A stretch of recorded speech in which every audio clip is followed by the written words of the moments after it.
Hey everybody, Alex Kazora, SteelersDepot.com, back with some Pittsburgh Steelers tape breakdown and analysis. Listen, I know the Steelers just got destroyed by the Bills on Sunday, 38-3, their worst loss since 1989, but we could talk about how bad they are, and certainly I'm not trying to paint any sort of rosy picture about the state of this 1-4 team, but I want to have a little bit of positivity today and talk about rookie running back Jaylen Warren, a bright spot through a really just miserable first 5 games of the season for the Steelers.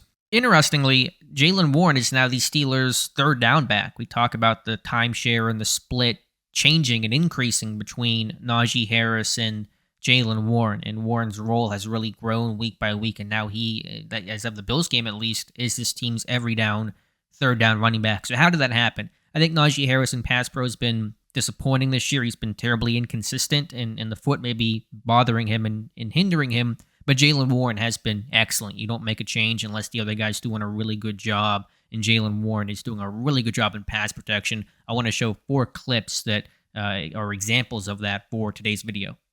So week 1 against the Bengals, and there is Jaylen Warren hiding behind the camera. He's not small, but he's short, and so the camera kind of makes him disappear almost. But watch him on this pass protection block against the Bengals linebacker here, number 57, Jermaine Pratt. This is a mug blitz, double A gap blitz here with Logan Wilson in this A gap and Pratt in this A gap. And watch Warren just take on Pratt and sit him down.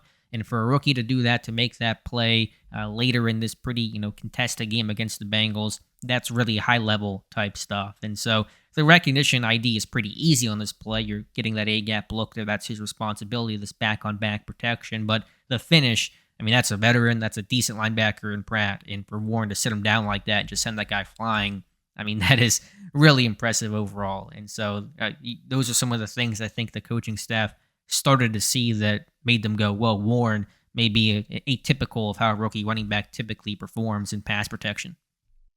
So we saw Jaylen Warren take out Jermaine Pratt, and now he's going to take out Logan Wilson, who's a heck of a linebacker playing fantastic football for the Bengals. But there's Logan Wilson in this heavy pressure, what is this, a 7-man down look here. You're wondering where that blitz is going to come from, and you're going to see Warren scan and pick up Logan Wilson on this play and sit him down at the end. Maybe not quite as impressive as the first example, but still a good rep here, showing the power, showing the tenacity, and getting the job done. I know there's the free defensive back coming in off the edge, but these guys work inside out. This guy's unaccounted for. That means the ball has to be hot. The ball has to come out quick. But we see Warren taking charge there, picking up Wilson, and knocking him down. And for a guy that, again, is short, not small, and really squatty, he packs a heck of a punch, and you see that on this play. Moving on to week 3 against the Cleveland Browns, and again, getting that mug sim pressure that's become more and more common across the NFL and really common in the college game. We're going to see both linebackers, JOK and number 5, Anthony Walker, step up and have that aggressive blitz stance into the A-gap surrounding center Mason Cole, and we're going to watch Warren right here pick up number 5, Anthony Walker, and a nice job here to, again, stand tall, be forceful on impact, and stand up that linebacker who's coming in full speed ahead, keying the snap of the football, watching that football, and as soon as that ball snapped by Cole, Walker's going. That's a hard guy to stop. Walker's a good player, unfortunately out for the year, but Warren is able to pick him up. I know at the end here, he gets taken down, but that is just Kevin Dotson kind of running into him and taking out Warren's leg. So the finish is not pretty here, but I would not put that on Jaylen Warren. You can kind of see it from the aerial view right here that Dotson collides into Warren and knocks him down. But again, the recognition not overly challenging on this play, but the execution certainly could be. And when you're dealing with those A-gap, blitzers, those linebackers like Walker on this play, you better be aggressive, eat up grass, and stand tall. And that's what you see from Jaylen Warren on this snap.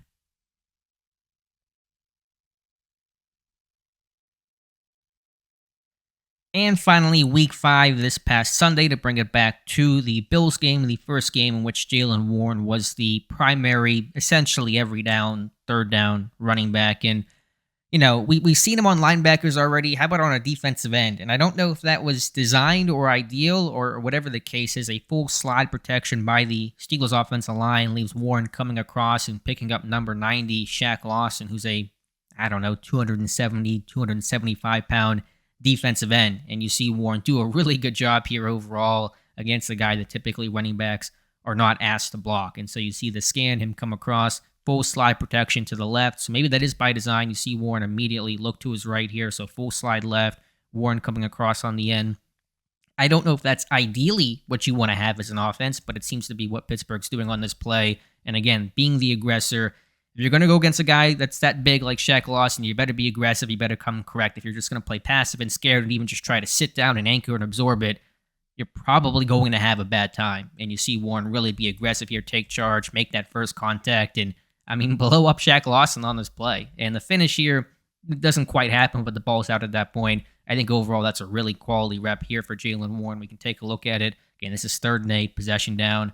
Pittsburgh certainly struggled here, but not because of anything Jaylen Warren is lacking. And so we're going to watch him pick up Shaq Lawson on this play. So really high-level rep, I think, overall. And these are things that Warren has shown since training camp. Go back to the first backs-on-backers drill. Warren looked really ready for that moment, not just aggressive, but executing and getting the job done. There's a one part of of being able and being willing to take on these guys one-on-one and backs-on-backers, and then there's actually doing the job, which is ultimately really what matters on Sunday. And Warren quickly showed he could do both of those things, and he's really progressed well. The team has rightfully praised how well he's done in pass pro.